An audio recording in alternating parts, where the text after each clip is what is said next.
In the high-octane world of women's basketball, few narratives capture headlines quite like the supposed rivalry between Angel Reese and Caitlin Clark. It's painted as a fiery competition, a clash of titans, two contrasting personalities battling for supremacy on the court. It's the story the media can't get enough of, the one that keeps you glued to your screens, waiting for the next dramatic showdown. But what if I told you that beneath the surface, this epic rivalry isn't quite what it seems? That the numbers, the impact, and the cold, hard truth on the court reveal a story far more complex and perhaps far less balanced than the headlines want you to believe. Get ready, because we're about to unpack the surprising reality behind the hype, exposing the key differences that prove one player is fundamentally changing the game while the other, well, her contributions might just be consistently misunderstood. Let's be honest, Angel Reese is undeniably a force of nature when it comes to personality. Her social media presence is massive, her podcast appearances are a hit, and her charisma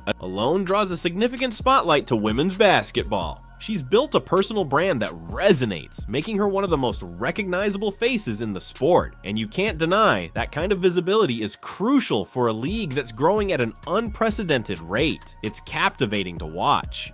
Someone who owns their narrative, who isn't afraid to speak their mind, and who can command attention the moment they step into a room, or, in this case, onto a court. Her magnetism is a genuine asset to the sport's overall entertainment value. However, here's where the narrative begins to diverge sharply from reality. While Reese's off-court brand is booming, her on-court performance, particularly this season, has presented a different picture.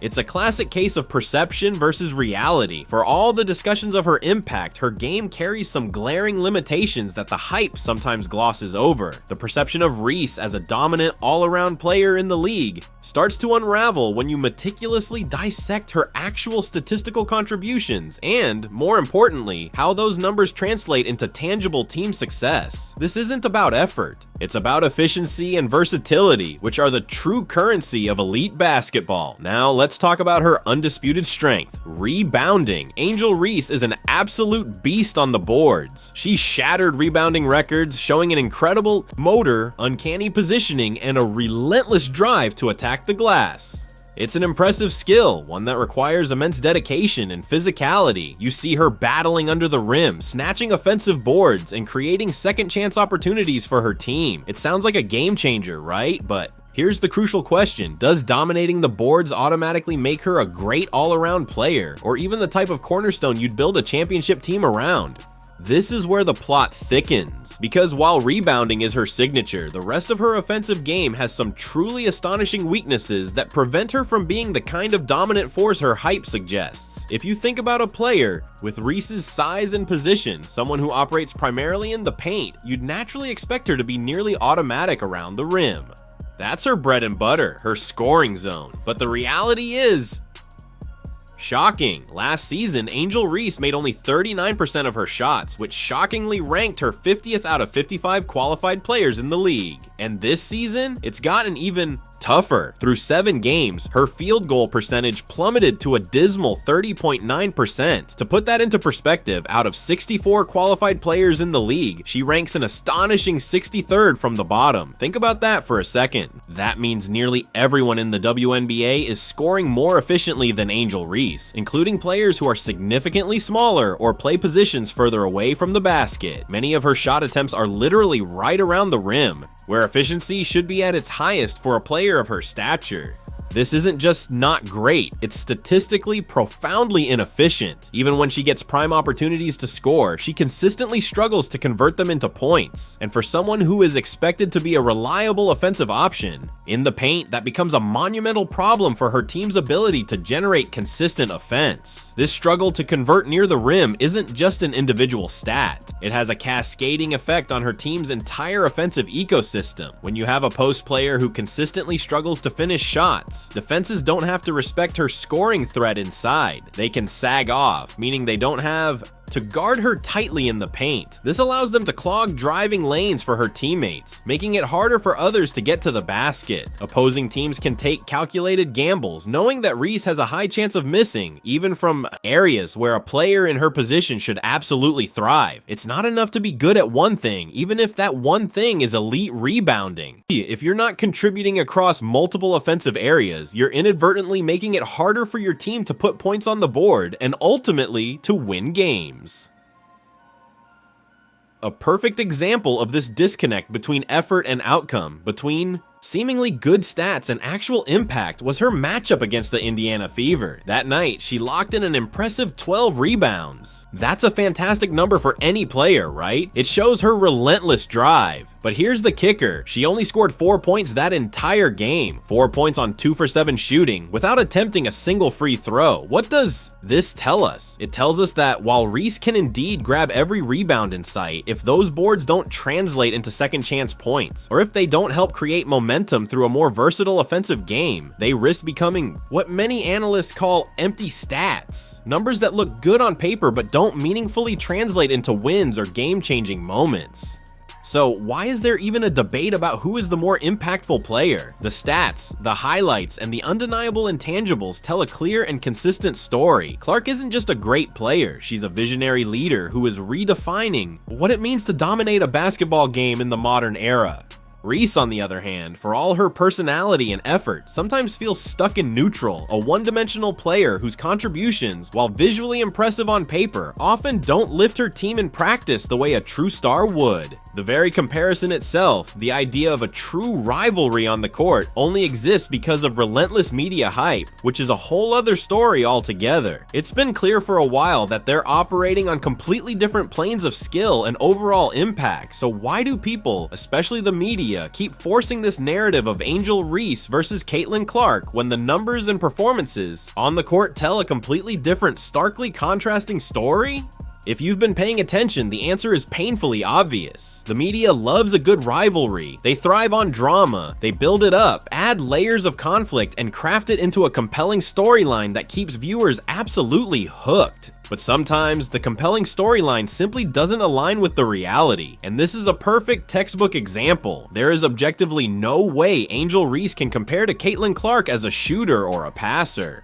And there's no way her dynamic social media presence or podcast success can mask the on-court disparity in skill. Angel Reese is, without a doubt, a captivating personality. Her burgeoning social media presence and her popular podcast appearances have firmly established her as one of the most recognizable faces in women's basketball. That kind of charisma naturally draws immense attention, and it's a significant part of why she has such a solid and growing personal brand off the court. And honestly, it's hard not to appreciate someone who knows how to market herself so effectively, harnessing the power of modern media to elevate her profile. But here's the crucial flip side. While this kind of high visibility has propelled her to stardom in the eyes of many fans, it hasn't, at least not yet, consistently translated to genuine, game-changing stardom on the court. Her on-court struggles, particularly her shooting efficiency this season, have been glaring, and the perception of Reese as an elite, well-rounded player in the league starts to fall apart when you look at how she actually performs against top-tier competition. People keep trying to parade her out there as if she's among the absolute best and brightest, but at some point, the on-court product has to match the off-court persona. Let's be real. On the court, Reese isn't consistently backing up the hype with her offensive game.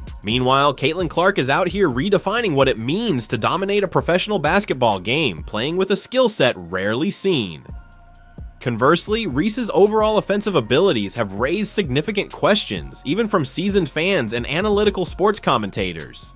Some have gone as far as to describe her skill level, particularly on offense, as an embarrassment to women's basketball when directly compared to the comprehensive game of players like Clark. These aren't just harsh words, they reflect the stark, undeniable difference in what each athlete brings to the competitive hardwood. Clark consistently elevates not only herself, but her entire team. It's that simple. Reese, though, her inability to impact the game consistently across multiple facets leaves you wondering if this perceived rivalry even belongs in the same sentence when discussing on-court contributions. The Fever game wasn't just a single performance for Reese, it was a microcosm of the larger issue. She grabbed her usual impressive number of rebounds, 12 to be exact, but what was the ultimate offensive output? 4 points, 4 points, 12 rebounds, and 2 assists in 27 minutes of action, resulting in a disheartening -20 plus-minus rating with 3 turnovers. For someone playing Reese's role, which is heavily focused on controlling the paint and providing a presence, that's not just underwhelming. It's a significant issue that directly impacts the team's ability to win. Meanwhile, Caitlin Clark doesn't just perform under high-pressure moments. She owns them. Game after game, she delivers the kind of performances that seal wins and emphatically remind everyone why she's considered a generational talent. The media loves to make a big deal about Angel Reese dominating the boards, and while that's a real skill, it's often highlighted because, for all intents and purposes, it's the primary thing she can do at an elite level outside of her off-court persona. Here's the unfiltered truth. The Reese versus Clark narrative only truly works because of Reese's off-court reputation. Her personality, her presence on social platforms, her undeniable brand power, all of it builds her up as this larger-than-life figure, and it helps for Caitlin Clark to have a foil, someone to play the villain role, especially when their teams clash. But foil figures by themselves don't draw monumental attention. They need to play off a true superstar. Brand power, charisma, and a strong persona can only take you so far in professional sports. At some point, the on-court performance absolutely has to catch up to the off-court persona. And for Reese, that hasn't happened yet. Clark, on the other hand, doesn't need a massive off-court hype machine to prove her worth.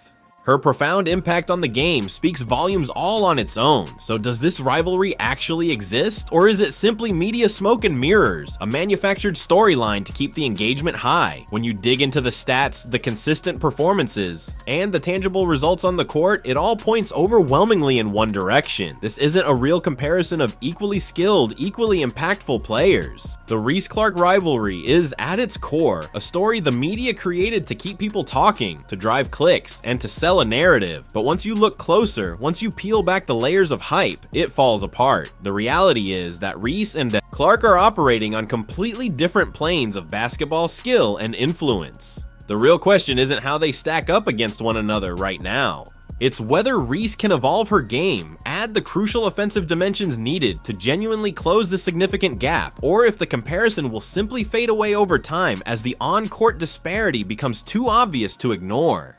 Caitlin Clark, while not always vocal with the media and without a massive social media presence, is undeniably fun to watch. She is captivating. She is must-see TV. You never quite know what magic she might conjure next. A 40-foot jump, shot that leaves you stunned, or a pass so creative and unexpected you've simply never seen its like before. Caitlin Clark is in a league of her own. There's no denying it. Her unparalleled ability to score from anywhere, to deliver precise passes, and to lead her entire team consistently elevates their performance. Meanwhile, Angel Reese, for all her charisma and undeniable charm, for all her highly entertaining social media presence and runaway smash hit podcasting, remains for now stuck under the weight of her inconsistent, inefficient offense and specialized one-dimensional contributions. It's hard to ignore how stark the contrast is. Clark's game fundamentally transforms her teammates and the very fabric of the game itself, while Reese, for all her effort, struggles to consistently match the soaring reputation built by her off-court presence.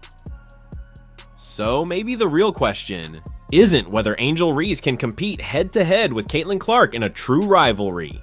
Perhaps the more pertinent question is whether Reese can rise above the immense hype that surrounds her and prove that she's truly more than just a name, more than just a brand. Can her on-court game ultimately catch up to the monumental off-court persona? Only time will tell if she steps up to truly bridge that gap and silence the critics with consistent, well-rounded performance. But for now, the data speaks for itself. What are your thoughts on this? Do you agree that the rivalry is more media hype than on-court reality? Or do you see it differently? Let me know in the comments below. And if you found this deep dive intriguing, don't forget to hit that like button and subscribe for more. Stories that go beyond the headlines, breaking down the true dynamics of the sports world. Because in today's game, it's not just about what you say or who you are off court, it's about who you are on the court and the tangible impact you make